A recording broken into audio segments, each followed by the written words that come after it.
What's the deal, guys? It's Mr. Legit. What's the deal? What's the deal? I'll tell you what the deal is. These two trucks on What's the Deal Wednesday.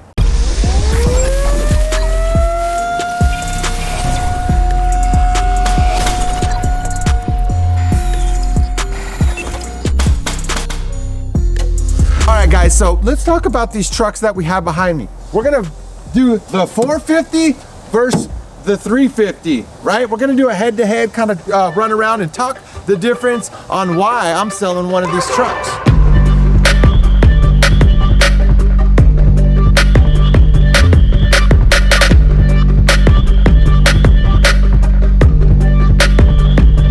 So let's talk about the pros and the cons to each truck. Now, obviously a huge pro of the 450 is it's a dually, right? You got the dual rear wheels on the back. It tows way better, so I don't care how much weight. You can get a 20, they have 25K trailers, you know, dump trailers that you could put in there, and it'll go through anything. They're absolutely amazing trucks for that. The stability on it is really good. Now, some cons to it is the money, right? It's obviously gonna be a little bit more money than the 350, and the bubble butt, man. The bubble butt is just so big. It's hard to park. I was at a restaurant rolling around with this bad boy, and somebody left a little note in the windshield wipers that said, hey, nice park job, asshole, or something like that. And I was like, what? And I went back and looked, and I had like an inch on each side of the yellow line. So I was parked perfect.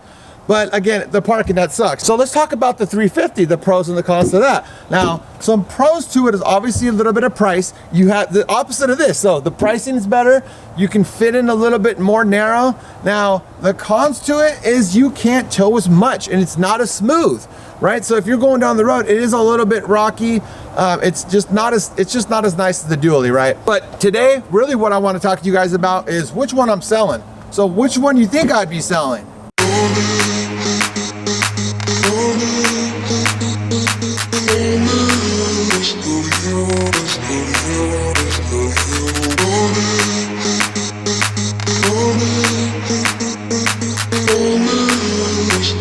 All right, so let's talk about the differences on why I'm selling the 450 today. Well, I'm selling the 450 because, as you can see, the wipers up here are, you know, in the middle. Why are they right there? Because the battery's dead. Why is the battery dead? Because we don't use it. Why don't we use it? Well, that's the question. We don't use it because you need a CDL to have this, right? So not anybody can just hop in this and go. A couple years back, the Department of Transportation pulled us over and they said, hey, this vehicle can tow over 26,000 pounds. And I'm like, what? So we don't have 26,000 pounds on it. The trailer's empty. He said it doesn't matter because it can hold over 27,000 pounds. Now this one over here, the 350, this one can tow 25,500 pounds. So it's this one can actually tow more than 26,000 pounds. But so since this 350 is below 26,000 pounds at 25.5, you don't need a CDL to drive it, which is absolutely mind-blowing because this 450 is more safe. You got the dual rear wheel if you're towing and one tire pops. I mean, you still have another tire there to get you off to the side of the road. This sucker, if the back tire pops, you're absolutely just gonna be on the side of the road. Who knows what's gonna happen, right? All right, so let me take you guys a little walking around, starting with the 450. Now, this is a 2010 450. It's actually really good. You'd think I'd be selling it to you guys right now, but I'm not. No, it's actually a really good 450. It's also a four-wheel drive. Now, I don't have any trucks that are not four-wheel drives. If it's a two-wheel drive, man, you can send it packing. Sometimes we get in the Northwest, sometimes we get into a little hill with rocks and you need four-wheel drive, comes in so handy. I can't tell you how many times I popped this sucker into four-wheel drive. Now, if you live in, you know, flat area, I don't know where, Ohio or wherever you guys might live on where it's flat, Midwest, then you probably two-wheel work for you, but over here we have hills. So here's one downside that I did buy this. So when I bought this, I actually bought leather, fully loaded. It's a Lariat, which is an absolutely huge mistake to me because I probably had it about 4 or 5 months. I thought I was the shit back then, and then immediately I hired somebody to be driving it, right? So now they're stuck with sunroof, all this jazz. That's just kind of a waste of money. I probably spent an extra $5 grand on doing all that, right? Now we always load up our with our boxes with the ProTech toolbox, and actually ProTech is made right here in our hometown of Vancouver.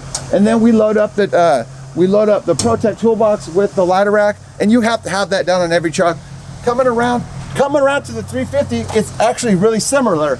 It is a 2017, so it's about 7 years newer, right? And we have the ProTech toolbox. On this one, we did the double up with the ladder rack on it. And guess what we did on this one, right? I learned on this one. So if you come take a peek in here at this one, look at this.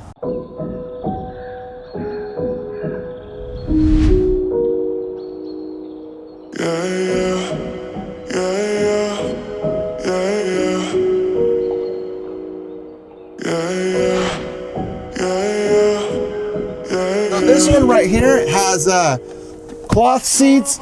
It's got the basic radio system, no sunroof. It's a XL or whatever. It's not the Lariat. Now, the reason why, because we saved $5,000. These guys are gonna trash this. I didn't even get to drive this thing, right? We did buy it with 0 miles on it. Got a heck of a deal on it, but that's why you guys should not go too crazy with your work trucks. I did it on my first one. I'll never do that again. But if you come take a look at this right here, with this white truck, what you have to do is take the rear wheel and you add the rear wheel, which is 7,230 pounds, and you plus the front wheel, which is 5,990 pounds.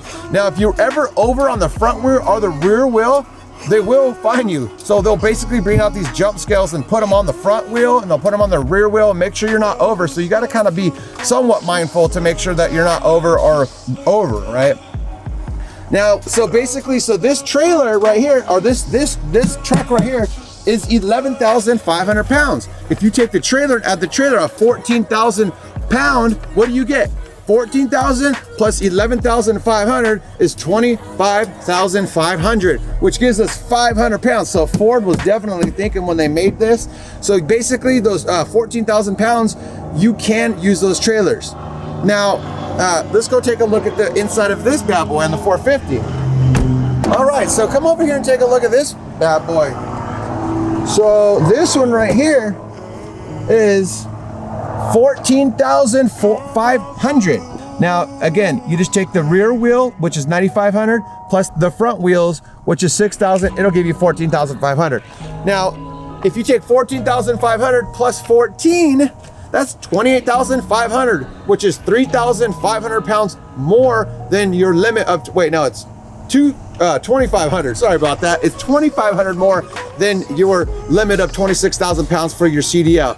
If you have this truck and you have a 14,000 pounds, you need a CDL. Now, if you get a little dinky little 7,000 pound trailer, who cares? But what are you gonna tow with that? Like 15 squares on the roof or whatever? Like that doesn't even make sense. Really what you do is you take your truck weight and your trailer weight, combine them. If it's over 26,000 pounds, you're burnt, right? All right, guys, I hope you guys enjoyed this video. If you guys did, make sure to hit that like and subscribe button.